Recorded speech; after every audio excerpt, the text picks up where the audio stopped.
Hello Hariom किरण family में आपका स्वागत है। श्रीमद् भागवत महापुराण पढ़ने जा रहे हैं। श्री गणेशाय नमः। ओम भूर्भुवः स्वः तत्सवितुर्वरेण्यं भर्गो देवस्य धीमहि धियो यो न प्रचोदयात्।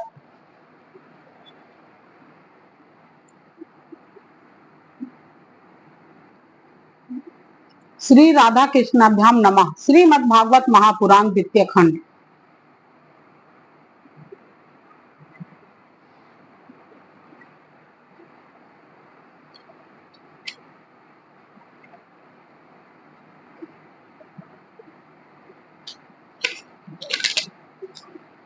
दशम स्कंद अध्याय कौन सप्ततिमो अध्याय।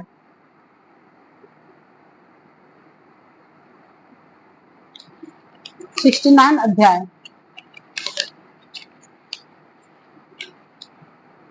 देव ऋषि नारद जी का भगवान की गृहचर्या देखना। श्री सुखदेव जी कहते हैं, परीक्षित, जब देवर्षि नारद ने सुना कि भगवान श्री कृष्ण ने नरकासुर भमासुर को मारकर अकेले ही हजारों राजकुमारियों के साथ विवाह कर लिया है, तब उनके मन में भगवान की रहन सहन देखने की बड़ी अभिलाषा हुई। वे सोचने लगे, अहो, यह कितने आश्चर्य की बात है कि भगवान श्री कृष्ण ने एक ही शरीर से एक ही समय 16,000 महलों में अलग अलग 16,000 राजकुमारियों का पानी ग्रहण किया। देवर्षि नारद इस उत्सुकता से प्रेरित होकर भगवान की लीला देखने के लिए द्वारका आ पहुंचे। वहां के उपवन और उद्यान खिले हुए रंग बिरंगे पुष्पों से लदे वृक्षों से परिपूर्ण थे। उन पर तरह तरह के पक्षी चहक रहे थे और भौरे गुंजार कर रहे थे। निर्मल जल से भरे सरोवरों में नीले, लाल और सफेद रंग के भांति भांति के कमल खिले हुए थे। कुमुद और नवजात कमलों की मानो भीड़ ही लगी हुई थी। उसमें हंस और सारस कलरव कर रहे थे। द्वारकापुरी में स्फटिक मणि और चांदी के 9 लाख महल थे। वे फर्श आदि में जरी हुई महामरकत मणि पन्ने की प्रभा से जगमगा रहे थे। उनमें सोने तथा हीरे की बहुत सी सामग्रियां शोभायमान थी। उसके राजपथ, बड़ी बड़ी सड़कें, गलियां, चौराहे और बाजार बहुत ही सुंदर सुंदर थे। घुड़साल आदि पशुओं के रहने के स्थान, सभा भवन और देव मंदिरों के कारण उसका सौंदर्य और भी चमक उठा था। उसकी सड़कों, चौक, गली और दरवाजे पर छिड़काव किया गया था। छोटी छोटी झंडियां और बड़े बड़े झंडे जगह जगह फहरा रहे थे, जिनके कारण रास्तों पर धूप नहीं आ पाती थी। उसी द्वारका नगरी में भगवान श्री कृष्ण का बहुत ही सुंदर अंतःपुर था। बड़े बड़े लोकपाल उसकी पूजा प्रशंसा किया करते थे। उसका निर्माण करने में विश्वकर्मा ने अपना सारा कला कौशल, सारी कारीगरी लगा दी थी। उस अंतःपुर रानीवास में भगवान की रानियों के 16,000 से अधिक महल शोभायमान थे। उनमें से एक बड़े भवन में देवर्षि नारद जी ने प्रवेश किया। उस महल में मूंगों के खंभे, वैदुर्य के उत्तम उत्तम छज्जे तथा इंद्रनील मणि की दीवारें जगमगा रही थी, और वहां की गजे भी ऐसी इंद्रनील मणियों से बनी हुई थी जिनकी चमक किसी प्रकार कम नहीं होती। विश्वकर्मा ने बहुत से ऐसे चंदोवे बना रखे थे जिनमें मोतियों की लड़ियों की झालरें लटक रही थी। हाथी दांत के बने हुए आसन और पलंग थे जिनमें श्रेष्ठ से श्रेष्ठ मणि जरी हुई थी।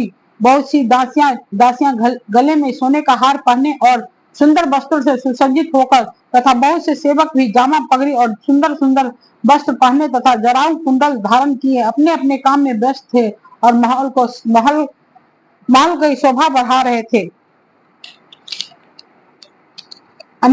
अनेकों रत्न प्रदीप अपनी जगमगाहट से उनका अंधकार दूर कर रहे थे। अगर की धूप देने के कारण झरोखे से धुआं निकल रहा था। उसे देखकर रंग बिरंगे मणिमय सज्जे पर बैठे हुए मोर बादलों के भरम से कूक कर नाचने लगते। देवर्षि नारद ने देखा कि भगवान श्री कृष्ण उस महल की स्वामिनी रुक्मिणी के साथ बैठे हुए हैं और वे अपने हाथों भगवान को सोने की डांडी वाले चवर से हवा कर रही हैं। यद्यपि उस महल में रुक्मिणी जी के समान ही गुण, रूप, अवस्था, वेशभूषा वाली सहस्रों दासियां भी हर समय विद्यमान रहती थी।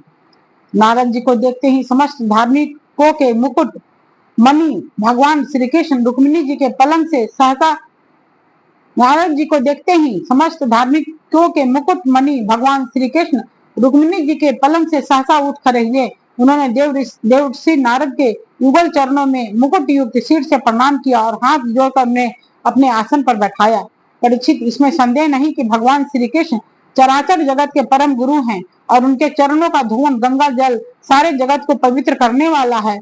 फिर भी वे परम भक्त वत्सल और संतों के परम आदर्श उनके स्वामी हैं। उनका एक असाधारण नाम ब्राह्मण्य देव भी है। वे ब्राह्मणों को ही अपना आराध्य देव मानते हैं। उनका यह नाम उनके गुण के अनुरूप एवं उचित ही है। तभी तो भगवान श्री कृष्ण ने स्वयं ही नारद जी के पांव पखारे और उनका चरणामृत अपने सिर पर धारण किया। शिरोमणि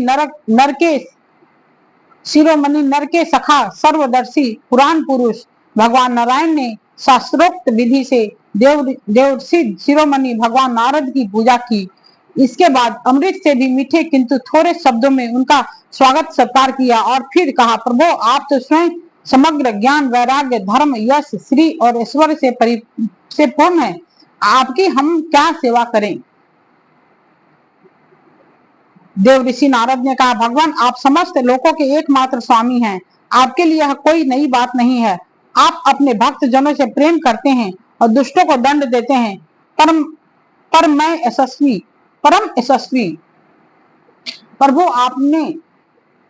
आपने जगत की स्थिति और रक्षा के द्वारा समस्त जीवों का कल्याण करने के लिए स्वेच्छा से अवतार ग्रहण किया है। भगवान यह बात हम भली भांति जानते हैं। यह बड़े सौभाग्य की बात है कि आज मुझे आपके चरण कमलों के दर्शन हुए हैं। आपकी यह चरण कमल संपूर्ण जनता को परम साम्य मोक्ष देने में समर्थ है। जिनके ज्ञान की कोई सीमा नहीं है, वे ब्रह्मा शंकर आदि सदा सर्वदा आपके हृदय में उनका चिंतन करते रहते हैं।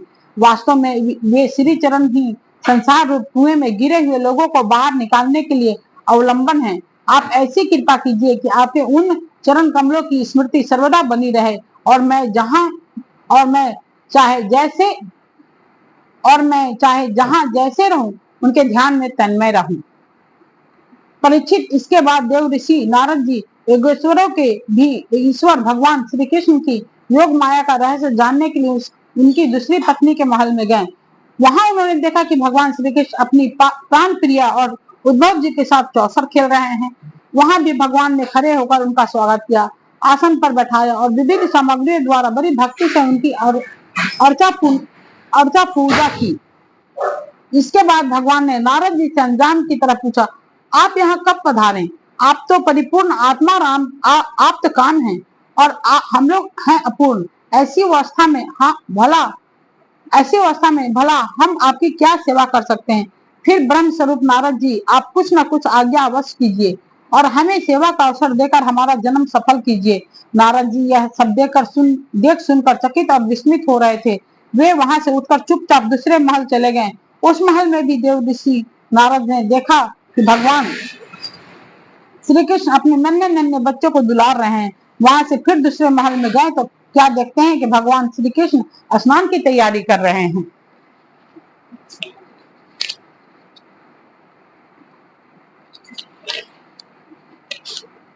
इस प्रकार देवर्षि नारद ने विभिन्न महलों में भगवान को भिन्न भिन्न कार्य करते देखा। कहीं वे यज्ञ कुंडों में हवन कर रहे थे, तो कहीं पंच महायुगों में देवता आदि की आराधना कर रहे हैं, कहीं ब्राह्मणों को भोजन करा रहे हैं, तो कहीं यज्ञ का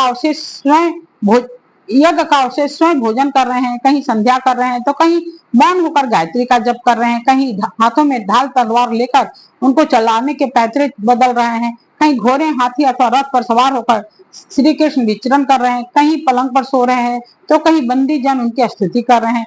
किसी महल में उद्धव आदि मंत्रियों के साथ किसी गंभीर विषय पर परामर्श कर रहे हैं, तो कहीं उत्तमोत्तम वरांगना से घिर कर जल क्रीड़ा कर रहे हैं, कहीं श्रेष्ठ ब्राह्मणों को वस्त्र आभूषण से सुसज्जित गौओं का दान कर रहे हैं, तो कहीं मंगलमय इतिहास पुराणों का श्रवण कर रहे हैं, कहीं किसी पत्नी के महल में अपनी प्राण प्रिया के साथ हास्य विनोद की बातें करके हंस रहे हैं, तो कहीं धर्म का सेवन कर रहे हैं, कहीं अर्थ का सेवन कर रहे हैं, धन संग्रह और धन वृद्धि के कार्य में लगे हुए हैं, तो कहीं धर्मानुकूल गृहस्थ उचित विषयों का उपभोग कर रहे हैं, कहीं एकांत में बैठकर प्रकृतिक से अतीत पुराण पुरुष का ध्यान कर रहे हैं, तो कहीं गुरुजनों को इच्छित भोग सामग्री समर्पित करके उनकी सेवा शुश्रूषा कर रहे हैं।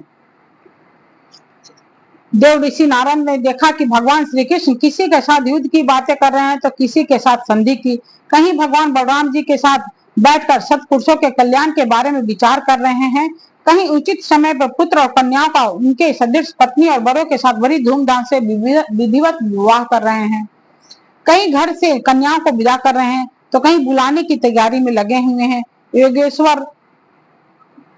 योगेश्वर भगवान श्री कृष्ण के इन विराट उत्सव को देखकर सभी लोग विस्मित चकित हो जाते थे। कहीं बड़े बड़े योगों के द्वारा समस्त देवताओं का यजन पूजा और कहीं कुएं बगीचा तथा मठ आदि बनवाकर इष्टापूर्त धर्म का आचरण कर रहे हैं, कहीं श्रेष्ठ यादवों से घिरे हुए सिंधु देशीय घोड़े पर चढ़कर मृग्या कर रहे हैं। इस प्रकार यज्ञ के लिए मेध्य पशुओं का संग्रह कर रहे हैं और कहीं प्रजा में तथा अंतःपुर के महलों में भेष बदलकर छिपे रूप से सबका अभिप्राय जानने के लिए विचरण कर रहे हैं। क्यों ना हो, भगवान योगेश्वर जो हैं। परीक्षित, इस प्रकार मनुष्य की सी लीला करते हुए ऋषिकेश भगवान श्री कृष्ण की योग माया का वैभव देखकर देव ऋषि नारद ने मुस्कुराते हुए उनसे कहा, योगेश्वर आत्मदेव, आपकी योग माया ब्रह्मा जी आदि बड़े बड़े मायावियों के लिए भी अगम्य है, परंतु हम आपकी योग माया का रहस्य जानते हैं, क्योंकि आपके चरण कमलों की सेवा करने से वह स्वयं ही हमारे सामने प्रकट हो गई हैं। देवताओं के भी आराध्य देव भगवान 14 भुवन आपके सुयश से परिपूर्ण हो रहे हैं। अब मुझे आज्ञा दीजिए, मैं आपके त्रिभुवन पावनी लीला का गान करता हुआ उन लोकों में विचरण करूं। भगवान श्री कृष्ण ने कहा, देव ऋषि नारद जी, मैं ही धर्म का उपदेशक, पालन करने वाला और उसका अनुष्ठान करने वाले का अनुमोदन करता भी हूँ। इसलिए संसार को धर्म की शिक्षा देने के उद्देश्य से ही मैं इस प्रकार धर्म का आचरण करता हूँ। मेरे प्यारे पुत्र, तुम मेरी यह योग माया देखकर मोहित मत होना। श्री सुखदेव जी कहते हैं, इस प्रकार भगवान श्री कृष्ण गृहस्थों को पवित्र करने वाले श्रेष्ठ धर्मों का आचरण कर रहे थे। यदि वे एक ही है, फिर भी देव ऋषि नारद ने उनको उनकी प्रत्येक पत्नी के महल में अलग अलग देखा। भगवान श्री कृष्ण की शक्ति अनंत है, उनकी योग माया का परम ऐश्वर्य बार बार देखकर देव ऋषि नारद के विस्मय और कौतूहल की कोई सीमा न रही।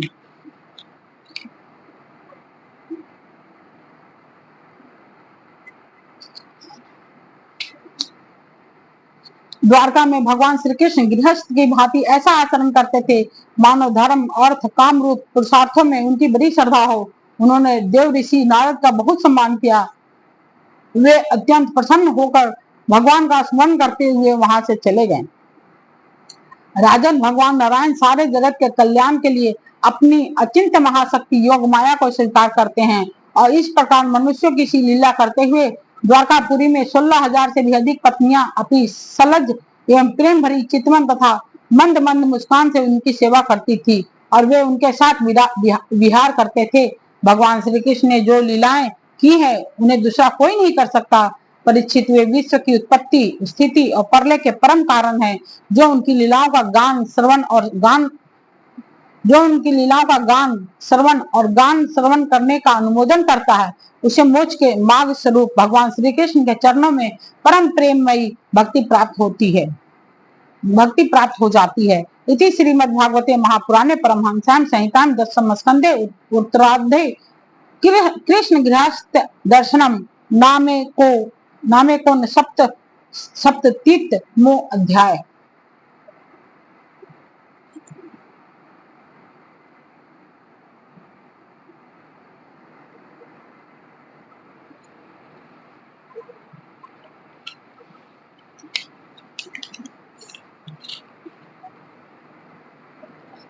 ओम भूर्भुवः स्वः तत्सवितुर्वरेण्यं भर्गो देवस्य धीमहि धियो यो न प्रचोदयात्।